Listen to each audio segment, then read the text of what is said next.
तो UV spectroscopy को अपन continue करते हुए आज सबसे पहले इस वीडियो में देखते हैं इलेक्ट्रॉनिक ट्रांजिशंस के बारे में। तो अपने पास जैसे कोई भी ऑर्गेनिक कंपाउंड है और तो ऑर्गेनिक कंपाउंड जब बनता है तो सबसे पहले अपने पास सिग्मा बॉन्ड बनता है या सिग्मा बॉन्ड्स बनते हैं, फिर उसके बाद में पाई बॉन्ड्स बनते हैं और कुछ स्पीशीज ऐसी भी होती हैं जिनमें लोन पेयर्स भी होते हैं।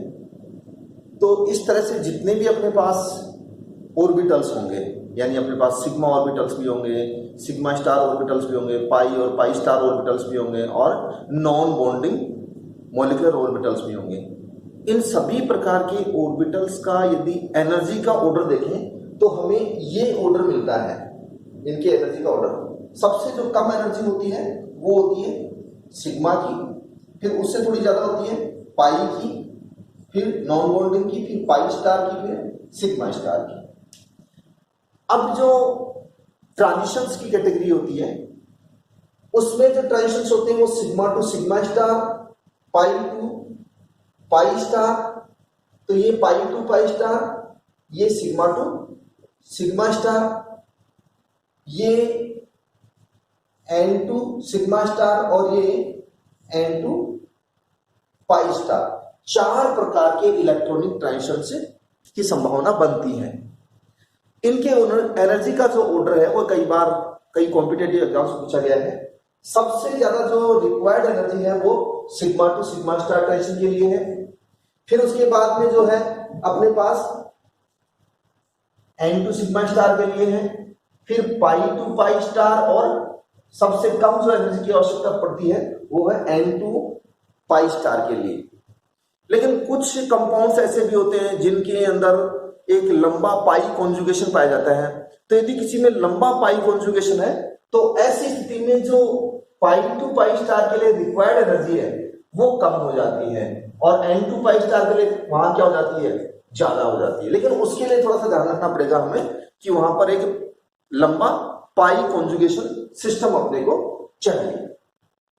तो अपने को चार प्रकार के इलेक्ट्रॉनिक ट्रांजिशंस की एनर्जी का ऑर्डर याद रखना है जो प्राय हर बच्चे को याद रहता है। अब अपन बात करते हैं कुछ एग्जांपल्स लेकर के कि उनमें कॉमन इलेक्ट्रॉनिक ट्रांजिशंस कौन कौन से हैं। तो मैंने यहां पर एसीटोन और बेंजीन को कंपेयर किया है। तो देखो इन दोनों में कॉमन इलेक्ट्रॉनिक ट्रांजिशंस कौन कौन से हैं। तो इसके लिए देखना पड़ेगा कि इस मॉलिक्यूल में कौन कौन से इलेक्ट्रॉनिक ट्रांजिशंस पॉसिबल हैं और इसमें कौन कौन से इलेक्ट्रॉनिक ट्रांजिशंस पॉसिबल हैं। तो देखिए अगर किसी में लोन पेयर ऑफ इलेक्ट्रॉन्स नहीं है, तो लोन पेयर ऑफ इलेक्ट्रॉन्स नहीं है तो याद रखना जैसे बेंजीन है उसमें एन टू पाई स्टार और एन टू सिग्मा स्टार ये दोनों ही इलेक्ट्रॉनिक ट्रांजिशंस नहीं होंगे। तो बेंजीन में ये दोनों नहीं होंगे, सिर्फ कौन से दो इलेक्ट्रॉनिक ट्रांजिशंस होंगे, सिग्मा टू सिग्मा स्टार और पाई टू पाई स्टार। और कौन से नहीं हो रहे हैं अपने पास है जो एन वाले हैं, एन टू पाई स्टार और एन टू सिग्मा स्टार, ये दोनों ही इसमें नहीं हो रहे हैं। किसमें, बेंजीन में। अब जरा इसकी बात करें एसीटोन की। तो एसीटोन में देखो सिग्मा बॉन्ड भी है, पाई बॉन्ड भी है और ऑक्सीजन के ऊपर लोन पेयर ऑफ इलेक्ट्रॉन्स भी हैं। अर्थात इसमें सभी प्रकार के चारों इलेक्ट्रॉनिक ट्रांजिशंस पॉसिबल हैं एसीटोन में। लेकिन दो ये वाले जो हैं वो बेंजीन में नहीं है। इसलिए इन दोनों में जो कॉमन इलेक्ट्रॉनिक ट्रांजिशन होंगे वो कौन से होंगे, सिग्मा टू सिग्मा स्टार और पाई टू पाई स्टार। यही कंसेप्ट आप इन दोनों के ऊपर लगाइए, डाईएथिल ईथर और एसीटोन। तो देखिए डाईएथिल ईथर में कोई पाई बॉन्ड नहीं है अर्थात पाई टू पाई स्टार नहीं होगा और एन टू पाई स्टार नहीं होगा। तो सिर्फ कौन से बच गए इसमें अपने पास है, दो बच गए, सिग्मा टू सिग्मा स्टार और एन टू सिग्मा स्टार। जबकि एसीटोन में वो चारों पॉसिबल है, लेकिन ये जो दो है वो इसमें भी है दोनों, इसलिए ये दो कॉमन इलेक्ट्रॉनिक ट्रांजिशंस हो गए अपने पास। एसीटोन और एथीन में भी इसी प्रकार से अपन common electronic transitions find out करेंगे तो होंगे सिग्मा टू सिग्मा स्टार और पाई टू पाई स्टार। अब अपन बात करेंगे कि जो इलेक्ट्रॉनिक ट्रांजिशंस होते हैं और इलेक्ट्रॉनिक ट्रांजिशंस में कौन से तो अलाउड इलेक्ट्रॉनिक ट्रांजिशंस होते हैं और कौन से फॉरबिडन ट्रांजिशंस होते हैं। तो एक सिंपल सा कंसेप्ट मैं बता दूं कि जो सिग्मा टू सिग्मा स्टार और pi to pi star electronic transitions हैं वो अलाउड ट्रांजिशंस की कैटेगरी में आते हैं, और जो नॉन बॉन्डिंग वाले दोनों इलेक्ट्रॉनिक ट्रांजिशंस हैं एन टू पाई स्टार और एन टू सिग्मा स्टार, ये दोनों ही फॉरबिडन ट्रांजिशंस की कैटेगरी में आते हैं। तो जो अलाउड ट्रांजिशंस होते हैं, इन अलाउड ट्रांजिशंस के लिए जो एप्सिलॉन मैक्स का मान है वो 10⁴ के करीब होता है या उससे ज्यादा भी जाता है। लेकिन जो फॉरबिडन ट्रांजिशंस होते हैं अपने पास, इन फॉरबिडन ट्रांजिशंस के लिए जो एप्सिलॉन मैक्स का मान है वो अपने पास कितना रहेगा, लगभग 10 to 100 के बीच में। तो मेरे कहने का मतलब ये है कि सिग्मा टू सिग्मा स्टार तथा pi to pi star electronic transitions के लिए जो एप्सिलॉन मैक्स का मान आएगा वो अराउंड 10⁴ यानी 10,000 या उससे ऊपर का मिलता है, उससे थोड़ा बहुत कम भी मिल सकता है। लेकिन जो अपने पास फॉरबिडन ट्रांजिशंस हैं एन टू पाई स्टार और एन टू सिग्मा स्टार, इन दोनों के लिए ही जो एप्सिलॉन मैक्स का मान होगा वो 10 से लेकर के 100 के बीच में होगा। तो ये दोनों वैल्यूज आपको याद रखनी है, अलाउड वाली भी और फॉरबिडन वाली भी। अब अपन बात करेंगे क्रोमोफोर और ऑक्सोक्रोम्स के बारे में। तो याद रखना, क्रोमोफोर किसी भी कंपाउंड में एक ऐसा ग्रुप होता है जो उस कंपाउंड के अंदर कलर जनरेशन के लिए रेस्पॉन्सिबल होता है। उसी ग्रुप का नाम क्या है अपने पास, क्रोमोफोर। सभी जो क्रोमोफोर्स होते हैं वो अनसैचुरेटेड होते हैं। अब उसमें एक मल्टीपल बॉन्ड हो सकता है, 2 मल्टीपल बॉन्ड हो सकते हैं, 3 मल्टीपल बॉन्ड या उससे ज्यादा भी हो सकते हैं अपने पास, यानी ये सैचुरेटेड नहीं होते हैं कौन, क्रोमोफोर्स। अब क्रोमोफोर्स के एग्जांपल देख लीजिए, ये सब अपने पास अनसैचुरेटेड ग्रुप्स हैं, ये सब के सब अपने पास क्या हो गए, क्रोमोफोर्स हो गए। अब एक टर्म आती है ऑक्सोक्रोम। तो ऑक्सोक्रोम में क्या होता है अपने पास, क्रोमोफोर्स के कॉन्जुगेशन में जुड़े हुए ऐसे सैचुरेटेड ग्रुप्स, क्रोमोफोर्स के कॉन्जुगेशन में जुड़े हुए ऐसे सैचुरेटेड ग्रुप्स जिनके पास एक अथवा एक से ज्यादा लोन पेयर ऑफ इलेक्ट्रॉन्स होते हैं और उनका खुद का कोई कलर नहीं होता है, लेकिन वो क्रोमोफोर के कलर की इंटेंसिटी को बढ़ा देते हैं, उन्हें हम ऑक्सोक्रोम्स कहते हैं। ध्यान रखना, ऑक्सोक्रोम्स हमेशा सैचुरेटेड होते हैं। ऑक्सोक्रोम्स क्रोमोफोर्स के साथ कॉन्जुगेशन में जुड़े हुए होंगे, इनका खुद का कोई कलर नहीं होता है, ये कलर की इंटेंसिटी को बढ़ा देते हैं। जैसे ये अपने पास जितने भी समूह हैं ये क्या हो जाएंगे, OH है, NH2 है, NHR है, SH है, OR है, NR2 है, ये सब के सब ग्रुप्स अपने पास क्या हो गए, ऑक्सोक्रोम्स हो। तो ये क्रोमोफोर्स और ऑक्सोक्रोम्स थे। अब यहां पर कुछ एग्जांपल्स हैं, इन एग्जांपल्स में अपने को ये आइडेंटिफाई करना है कि कौन क्रोमोफोर है और कौन ऑक्सोक्रोम है।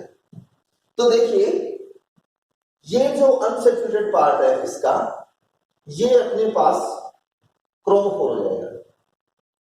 ये इसके कॉन्जुगेशन में है और ये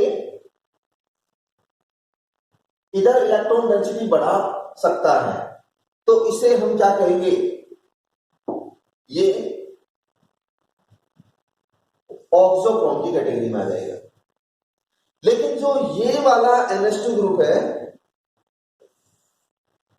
ये ऑक्सोक्रोम की कैटेगरी में नहीं आएगा। क्यों?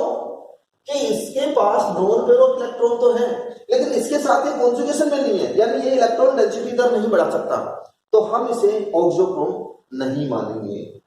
इसी तरह से इस कंपाउंड में देखते हैं अपन, तो इस कंपाउंड में ये जो इतना का पार्ट है ये अपने पास क्या हो जाएगा, क्रोमोफोर। ये अपने पास ऑक्सोक्रोम, और ये भी अपने पास क्या हो जाएगा, ऑक्सो। इसकी बात करते हैं, ये जो इतना सिस्टम है ये अपने आप में क्रोमोफोर है, लेकिन ये ऑक्सोक्रोम नहीं है क्योंकि ये इसके कॉन्जुगेशन में नहीं है। इसकी बात करते हैं, ये जो इतना सिस्टम है ये क्रोमोफोर की कैटेगरी में आएगा, यानी ये क्रोमोफोर है, ये अपने पास ऑक्सोक्रोम हो जाएगा, लेकिन ये अपने पास ऑक्सोक्रोम नहीं है क्योंकि ये इसके कॉन्जुगेशन में नहीं है। अर्थात ऑक्सोक्रोम तभी बनेगा जो सैचुरेटेड ग्रुप है जिसमें लोन पेयर ऑफ इलेक्ट्रॉन्स हैं, जब वो क्रोमोफोर के कॉन्जुगेशन में हो। तो ये अपने पास क्रोमोफोर और एक्सोक्रोम्स की कुछ प्रॉब्लम्स थी। अब अपन यूवी स्पेक्ट्रम के बारे में बात करते हैं, और जो यूवी स्पेक्ट्रम में एब्जॉर्प्शन बैंड आती है उसमें किस प्रकार से शिफ्टिंग होती है। तो देखो, किसी भी कंपाउंड का जब अपन यूवी स्पेक्ट्रम लेते हैं तो सैंपल ट्यूब में अपन ने कंपाउंड ले लिया और हम उसकी लैम्बडा मैक्स देखते हैं, तो धीरे धीरे हम उसकी वेवलेंथ को चेंज करते हैं, और जिस वेवलेंथ के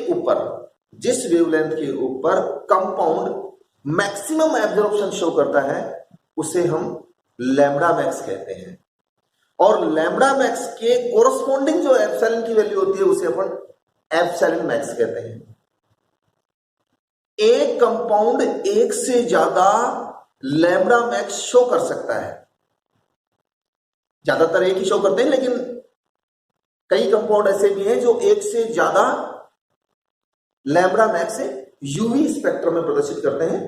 जो यूवी स्पेक्ट्रम है वो एब्जॉर्बेंस और लैम्बडा के बीच में खींचा जाता है, ये याद रखना, एब्जॉर्बेंस और लैम्बडा के बीच में खींचा जाता है। जैसे अपने पास ये एक यूवी स्पेक्ट्रम आ गया, इधर अपने पास है एब्जॉर्बेंस और इधर अपने पास है लैम्बडा, ये लैम्बडा चल रही है, और जहां पर मैक्सिमम एब्जॉर्बेंस आता है, ये एब्जॉर्बेंस की ऊपर वैल्यू है, तो यहां पर अपने पास क्या आ रहा है, मैक्सिमम एब्जॉर्बेंस। तो इस मैक्सिमम एब्जॉर्बेंस के जो कोरस्पॉन्डिंग लैम्बडा की वैल्यू है वो लोग क्या कहलाएगी, लैम्बडा मैक्स कहलाएगी। अब ये जो एब्जॉर्प्शन बैंड है, यूवी एब्जॉर्प्शन बैंड, ये शिफ्ट भी हो सकती है। अब कब शिफ्ट होने की संभावना है, या तो हम जिस कंपाउंड का यूवी स्पेक्ट्रम ले रहे हैं उसके सॉल्वेंट की पोलरिटी बढ़ाएं या घटाएं, या फिर उसमें कोई एल्काइल सब्सटेंट या अन्य प्रकार का कोई सब्स्टिट्यूशन करें, इससे उसकी जो लैम्बडा मैक्स है वो शिफ्ट हो सकती है।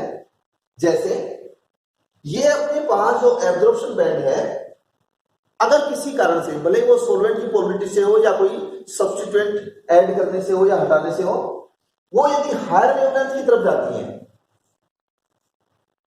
तो हम उसे, याद रहे, जब यूवी स्पेक्ट्रम में एब्जॉर्प्शन बैंड किसी कारण से हायर वेवलेंथ की तरफ शिफ्ट होती है तो हम उसे रेड शिफ्ट कहते हैं, हम उसे रेड शिफ्ट कहते हैं। लेकिन यदि वही एब्जॉर्प्शन बैंड किसी कारण से लोअर वेवलेंथ की तरफ शिफ्ट हो जाए तो हम उसे ब्लू शिफ्ट कहते हैं, हम उसे ब्लू शिफ्ट कहेंगे।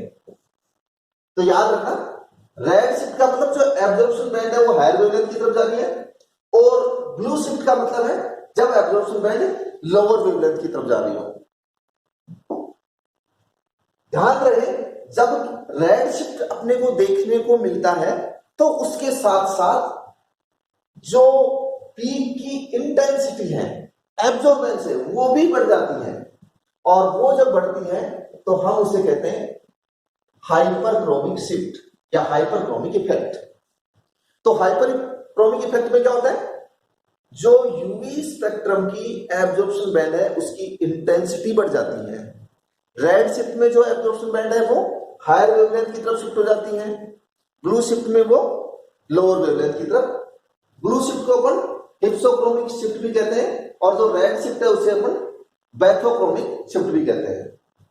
साथ ही ध्यान रखना कि जब भी कभी ब्लू शिफ्ट हो तो ब्लू शिफ्ट होता है तो उसके साथ साथ हमारे को हाइपोक्रोमिक शिफ्ट भी देखने को मिलता है, अर्थात ये लोअर वेवलेंथ की तरफ तो आती है, तो जैसे ये इधर आएगी उसके साथ साथ इसकी इंटेंसिटी भी क्या हो जाएगी, अपने पास कम हो जाएगी। किसकी? एब्जॉर्प्शन बैंड की।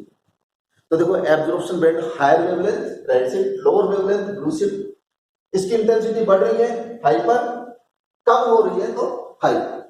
तो ये चार प्रकार के शिफ्ट्स अपने को देखने को मिलते हैं जब अपन सॉल्वेंट की पोलरिटी अथवा जो अपने पास क्रोमोफोर दे रखा है उसमें कोई स्ट्रक्चरल चेंजेस लाते हैं। तो ये चार प्रकार के शिफ्ट, और ये मैंने आपको बता ही दिया कि जब ये अपने पास रेड शिफ्ट होगा तो साथ साथ में हाइपरक्रोमिक शिफ्ट भी देखने को मिलेगा, जब ब्लू शिफ्ट होगा तो अपने को हाइपोक्रोमिक शिफ्ट देखने को मिलेगा। तो ये रेड और ब्लू है वो लैम्ब्डा मैक्स से रिलेटेड है, और जो हाइपर और हाइपो है वो एप्सिलॉन मैक्स से रिलेटेड है। अब अपन कुछ एग्जांपल्स की स्टडी करते हैं। ये अपने पास 1,3-ब्यूटाडाइन सिस्टम है। इस 1,3-ब्यूटाडाइन सिस्टम की जो लैम्ब्डा मैक्स की वैल्यू है वो 217 nm आ रही है, 217, और जो एप्सिलॉन मैक्स की वैल्यू है वो 21,000 आ रही है। अब हमने क्या काम किया, इसमें दो एल्काइल सब्सटेंस ऐड कर दिए और क्या बना दिया, 2,3-डाइमेथिल-ब्यूटाडाइन।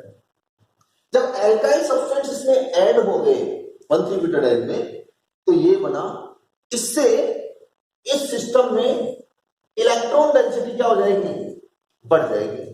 और जब कहीं पर भी इलेक्ट्रॉन डेंसिटी बढ़ती है तो इलेक्ट्रॉनिक ट्रांजिशन आसान हो जाते हैं, और जब इलेक्ट्रॉनिक ट्रांजिशन आसान हो जाएंगे तो जो लैम्ब्डा की वैल्यू है वो क्या हो जाएगी, बढ़ जाएगी, अर्थात लैम्ब्डा मैक्स का मान बढ़ जाएगा। तो ये देखो लैम्ब्डा मैक्स का मान 217 था, तो 217 से कहां पहुंच गया, 226 पे पहुंच गया।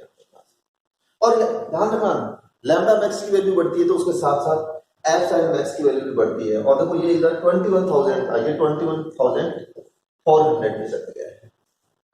इसी तरह से ये देखते हैं बाइफेनिल। इस बाइफेनिल में जो लैम्ब्डा मैक्स की वैल्यू आ रही है वो आ रही है अपने पास 250, और ये एप्सिलॉन मैक्स की वैल्यू आ रही है 90,000। हमने इसमें क्या काम किया, एक मिथाइल सब्स्टिट्यूएंट ऐड किया। ये देखिए, ये मिथाइल सब्स्टेंट ऐड करने पर हमें ऐसा लगता है कि जैसे इसमें इलेक्ट्रॉन डेंसिटी बढ़ जाएगी, लेकिन ध्यान रखना जितना इसने फायदा किया इलेक्ट्रॉन डेंसिटी में उससे कहीं ज्यादा इसने नुकसान कर दिया। क्या नुकसान कर दिया, ये जो दोनों रिंग थी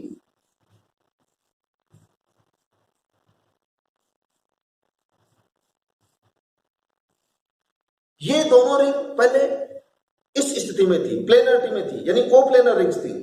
जैसे ही ये मिथाइल सब्सटेंट इधर से आया अपने पास तो ये दोनों रिंग क्या करनेंगे, एक दूसरे से इंटरेक्ट करेंगे, इधर के भी एच निकलेंगे, तो ये इंटरेक्शन होने लग गया, इधर का मिथाइल और इधर का एच। अब ये रिंग की स्थिति ऐसे आ गई, यानी दो रिंग्स का जो कॉन्जुगेशन था, प्लेनरिटी थी, वो डिस्टर्ब हो गई। अब यानी ये एक तरह से सेपरेट सिस्टम हो गया, ये अलग सिस्टम हो गया अपने पास। और जब कहीं पर भी कॉन्जुगेशन डिस्टर्ब होता है तो उसके लैम्ब्डा की वैल्यू घट जाती है, अर्थात इसके लैम्ब्डा मैक्स का मान कम हो जाएगा। तो देखो 250 था, वो लैम्ब्डा मैक्स घट करके कितना हो गया, 237। और लैम्ब्डा मैक्स यदि घटता है तो एप्सिलॉन मैक्स भी घटता है। ये 19,000 है, और 19,000 से कहां पे आ गया अपने पास, 10,000 पे आ गया है। ये मैंने आपको कल भी कहा था कि लैम्ब्डा मैक्स बढ़ता है तो एप्सिलॉन मैक्स भी बढ़ता है, लेकिन लैम्ब्डा मैक्स कितना बढ़ेगा तो एप्सिलॉन मैक्स कितना बढ़ेगा, इसमें कोई कोरिलेशन नहीं है। कुछ और एग्जांपल्स अपन देखते हैं। ये एग्जांपल देखिए, पिरिडीन में मेथिल समूह जुड़ा हुआ है, इसमें कोई मेथिल समूह नहीं है, यहां कोई स्टेरिक हिंड्रेंस वगैरह क्रिएट नहीं कर रहा, बल्कि प्लस आई प्रभाव द्वारा इलेक्ट्रॉन डेंसिटी बढ़ा रहा है, तो इसके लिए लैम्ब्डा मैक्स का मान ज्यादा होगा। देखो इसके लिए लैम्ब्डा मैक्स का मान 262 है, इसके लिए 257 है।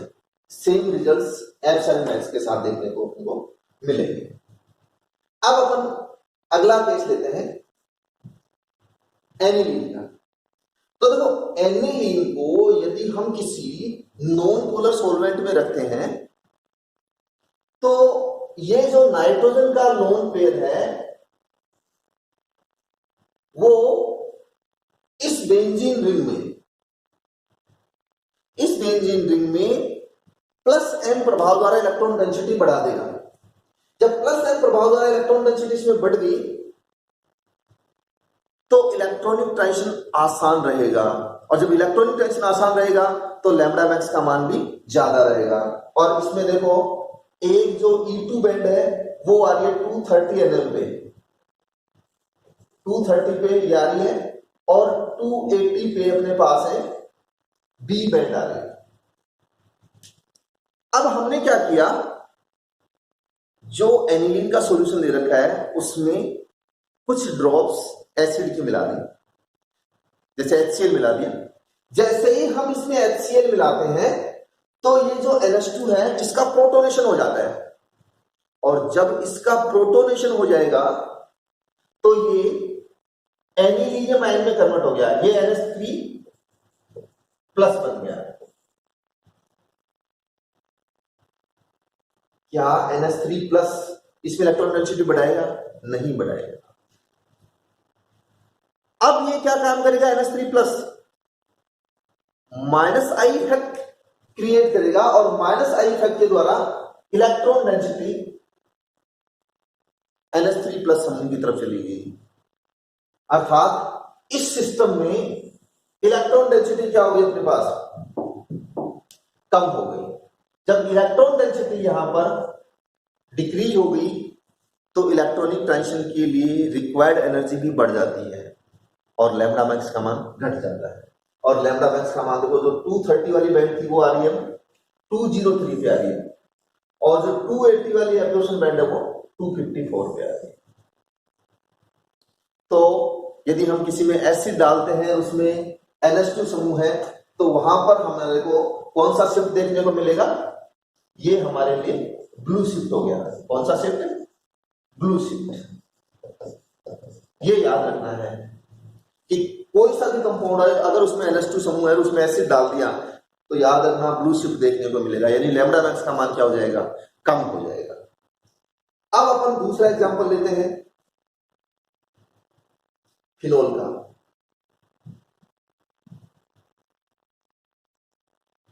तो फिनोल में क्या हो रहा है, जैसे इस फिनोल को आपने किसी नॉन पोलर सॉल्वेंट में रखा तो जो ऑक्सीजन का लोन पेयर ऑफ इलेक्ट्रॉन है वो इस रिंग में इलेक्ट्रॉन डेंसिटी बढ़ा देगा, किसके द्वारा, प्लस एम प्रभाव के द्वारा। तो चलिए प्लस एम प्रभाव द्वारा इलेक्ट्रॉन डेंसिटी ये बढ़ा रहा है, लेकिन ये उतनी इलेक्ट्रॉन डेंसिटी नहीं बढ़ाएगा ऑक्सीजन OH समूह जितनी NH2 बढ़ाता है, क्योंकि ऑक्सीजन की इलेक्ट्रोनेगेटिविटी ज्यादा होती है। तो इलेक्ट्रॉन डेंसिटी तो बढ़ा रहा है लेकिन कम बढ़ा रहा है। अब हमने क्या किया, इस सॉल्यूशन में थोड़ा सा NaOH मिला दिया, यानी मीडियम कैसा कर दिया हमने, इसमें एल्केलाइन मीडियम कर दिया।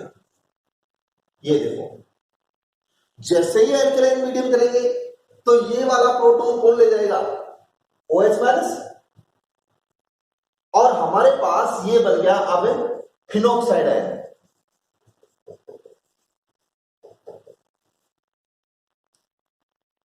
और अब इस ऑक्सीजन के पास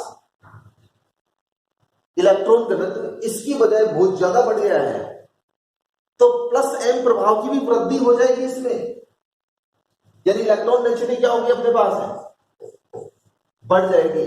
साथ साथ में जो इस ऑक्सीजन का थोड़ा माइनस आई इफेक्ट होता है वो ओ नेगेटिव होते ही अब प्लस आई प्रभाव शो करेगा, अर्थात इलेक्ट्रॉन डेंसिटी में और वृद्धि हो गई। और इलेक्ट्रॉन डेंसिटी में वृद्धि होने के कारण फिर इसका लैम्बडा मैक्स का मान भी बढ़ जाएगा, अर्थात ये कौन सा इफेक्ट शो करेगा, रेड शिफ्ट शो करेगा। अब देख लीजिए इसकी वैल्यू, लैम्बडा मैक्स जो E2 बैंड थी वो 210 और बी बैंड है वो 270 पे आ रही थी, वो 210 वाली बैंड कहां चली गई है 235 पे, और जो 270 पे बैंड आ रही थी वो कहां चली गई है 287 पे। यानी हमारे को क्या देखने को मिल रहा है यहाँ पर रेड शिफ्ट देखने को मिल रहा है।